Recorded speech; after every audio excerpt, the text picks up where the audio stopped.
نحمده ونصلي ونسلم على رسوله الكريم اما بعد فاعوذ بالله من الشیطان الرجیم بسم اللہ الرحمن الرحیم محمد رسول اللہ والذین معه اشداء علی الکفار رحماء بینہم تراہم رکعا سجدا یبتغون فضلا من اللہ ورضوانا سیماہم فی وجوہہم من اثر السجود ذالک مثلہم فی التوراۃ ومثلہم فی الانجیل۔ صدق اللہ مولانا العظیم وبلغ رسولہ النبی الامین الکریم ونحن علی ذلک من الشاہدین والشاکرین والحمد للہ رب العالمین۔ وہ جو نہ تھے تو کچھ نہ تھا، وہ جو نہ ہو تو کچھ نہ ہو، جان ہے وہ جہان کی، جان ہے تو جہان ہے۔ اللہم صلی وسلم علی سیدنا محمد و آلہ و اصحابہ و بارک وسلم صلاۃ و سلام علیک یا رسول اللہ۔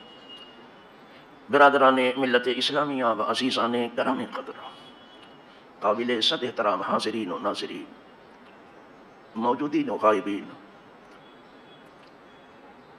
خواتین و حضرات، یہ عنوان عظیم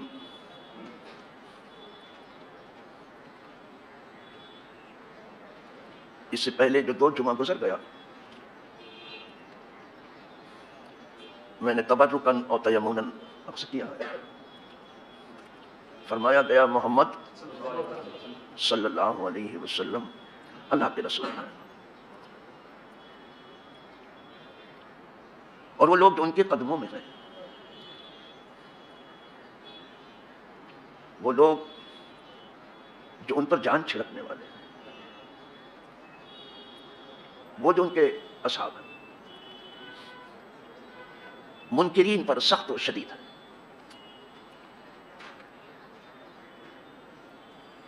آپس میں ایک دوسرے پر بہت مہربان ہیں۔ تم انہیں دیکھو گے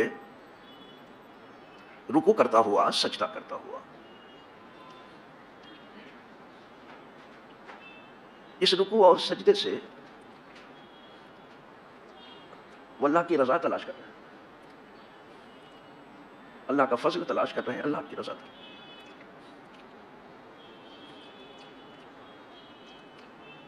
ان کی پہچان خود ان کے چہروں میں ہے، کسی کو بتانے کی ضرورت نہیں ہے، ان کی پہچان ان کے چہروں میں ہے۔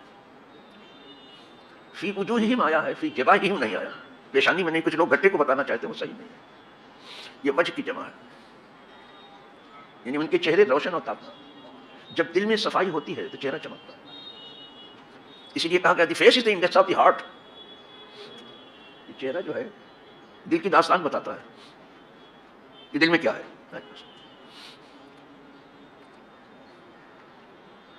اس احوال کا رنگ روح بس ہے شاہد، جو دل میں ہے میرے وہ منہ پر آیا ہے، چہرہ سب کچھ بتا دیتا ہے۔ تو ان کی پہچان ان کے چہروں میں ہے، من اثر السجود، کثرت سے سجدہ کرنے کی وجہ سے۔ یہ ان کی مثال تورات میں بیان کی گئی۔ رہے گا انجیل، تو انجیل میں صحابہ کو کھیتی کہا گیا، بس میں آج تورات سے گفتگو کر رہا ہوں۔ یعنی حضور کے آمد کا تذکرہ اور ان کا ذکر جمیل یہ سب اگلی کتابوں میں رہا ہے۔ مجھے آج تک کوئی ایسا نہ ملا کہ آنے سے پہلے اس کا تذکرہ ہو، کوئی نہیں ملا سوائے حضور، کوئی نہیں ملا۔ سب کا تذکرہ آنے کے بعد ہوتا ہے، ولادت سے ہوتا ہے، لیکن حضور کی ذات گرامی وہ ہے کہ آمد سے پہلے آپ کا تذکرہ تھا۔ صرف قرآن ہی میں آپ کا تذکرہ نہیں ہے، قرآن تو آپ کا معجزہ ہی ہے، تورات میں بھی تھا، انجیل میں بھی تھا، زبور میں بھی تھا، دیگر صحف آسمانی میں تھا، ان کا تذکرہ تھا۔ خیر ان کا تو تھا ہی، ان کے صحابہ کا بھی تھا، ان کے غلاموں کا، ان کے غلام۔ اس لیے کہ قدرت نے حضور کو اگر محبوبیت کے لیے چن لیا تو پھر ان کے غلاموں کو بھی ان کی غلامی کے لیے چن لیا. صحابہ سب چنے ہوئے ہیں, جس کو فرمایا وختار علی, جیسے مجھے اللہ نے چن لیا, وختار علی اصحابی, وختار علی اصحابی, جیسے مجھے اللہ نے چنا ہے میرے لیے میرے غلاموں کو بھی چن لیا. لہذا بہت محتاط ہونا چاہیے. آدمی اپنے چننے میں غلطی کر سکتا ہے, کرتا رہتا ہے. کسی کو آپ نے چنا ہے تو آپ مصیب بھی ہو سکتے ہیں, مختی بھی ہو سکتے ہیں, اور زیادہ خطا ہی کرتے ہیں, مصیب کم ہوتے ہیں. مصیب نہیں سمجھ میں ہوگا. آپ ٹھیک بھی چن سکتے ہیں اور غلط بھی چن سکتے ہیں, زیادہ تر غلط ہی چنتے ہیں. لیکن قدرت نے جسے چنا ہے وہ غلطی سے پاک ہے. لہذا ان چنے ہوئے لوگوں پر جو انگلی اٹھاتا ہے وہ اپنی عاقبت کو کئی بار سوچ لے. یہ صرف صحابہ ہی پر انگلی نہیں اٹھا رہا ہے, وہ جناب الہی نے بھی بے ادب ہے, گستاخ, بے ادب ہے. اللہ نے کوئی غلطی نہیں ہے, سب صحابہ چنے ہوئے ہیں.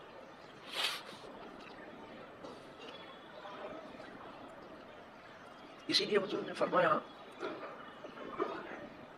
کہ میرے صحابہ سب چمکتے دمکتے تارے, ان میں سے تم جس کے پیچھے چلو گے راستے پر ہو. اصحابی کرن جو میرے صحابہ ہیں, میرے غلام ہیں, وہ چمکتے ہوئے تاروں کی طرح سے. تو ان میں سے تم جس کسی کے پیچھے, آئیے مقتدی تمہیں, ان میں سے تم جس کے پیچھے بھی چلو گے, جس کے بھی پیچھے راستے پر. اہل بیت کے لیے فرمایا کہ مثل اہل بیتی کا سفینۃ نوح, میرے اہل بیت کشتی نوح کی طرح سے. اس دنیا کے طوفان میں وہی سلامت رہے گا جو اس کشتی میں بیٹھ جائے, یعنی اہل بیت پر جان چھڑکنا شروع کر دے, کوئی قدرت نہ رکھے ان سے, وہ کشتی نوح کی طرح سے.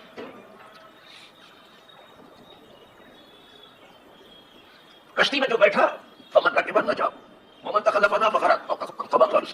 کشتی میں جو بیٹھا وہ نجات پا گیا, اور جو کشتی سے الگ تھلگ رہا وہ ڈوب کر کے گرا.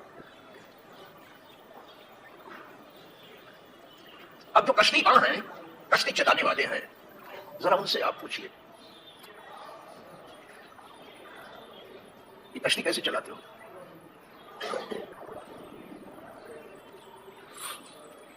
تو کہتے ہیں ہم تاروں پر نگاہ رکھتے ہیں, کشتی چلائیں. اب تو جو ہے زبردست سمندری جہاز بنا دیے گئے ہیں, اس میں بہت سے آلات ہیں جو سخت بھی بتاتے رہتے ہیں, لیکن آج بھی جو کشتیاں ہیں جس میں کچھ بھی نہیں ہے وہ ستاروں ہی پر چلتی ہیں. تو دیکھتے ہیں, مجھے کشتی میں سفر کرنے کا اتفاق ہوا. میں 9ویں جماعت کا یا 10ویں جماعت کا طالب علم تھا. ایک بارات میں کشتی پہ جانا, تو کشتی باندھنے پہلے کہتے کہ 1 گھنٹے کے بعد طوفان آ جائے گا. وہ چاروں کو دیکھ, آپ لوگ جلدی سے بیٹھ جائیں اور میں آپ کو پہنچا. سفر بھی حیرت ہو رہی تھی, یہ کیسے کہہ رہا ہے, دنیا میں طوفان آ جائے گا. یہ کشتیاں تاروں کو دیکھ کے اور کشتیوں کی تو مناسب نہیں. راستہ چلنے والے جو ہے کھوجی پر میں نے خود اپنا بچپن جو ہے تاروں کو دیکھ کے ہی گزرا ہے.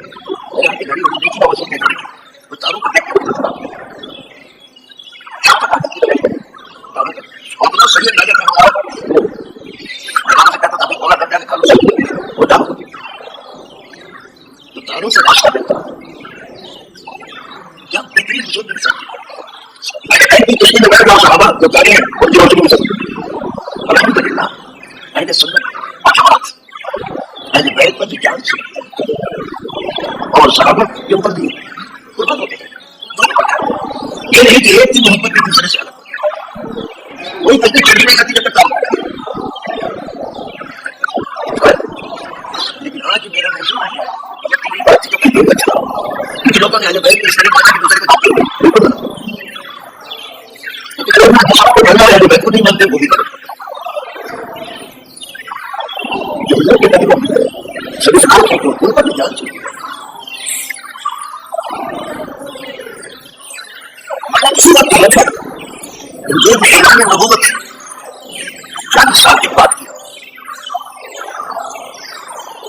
سے پہلے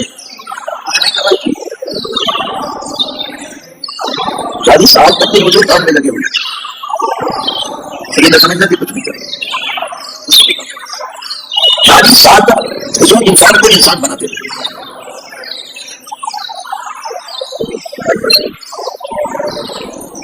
تو پوری قوم نے تسلیم کیا کہ کہنے لگے آپ سے سچا کوئی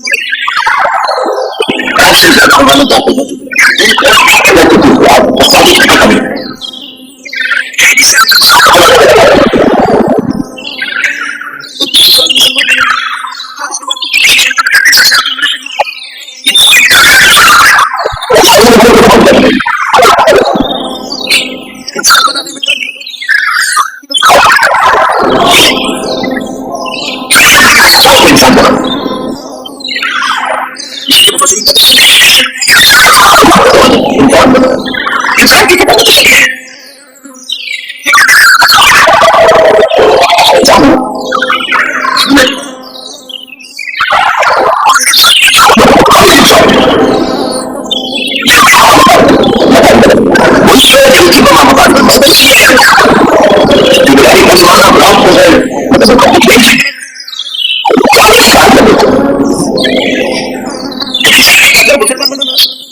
Gracias.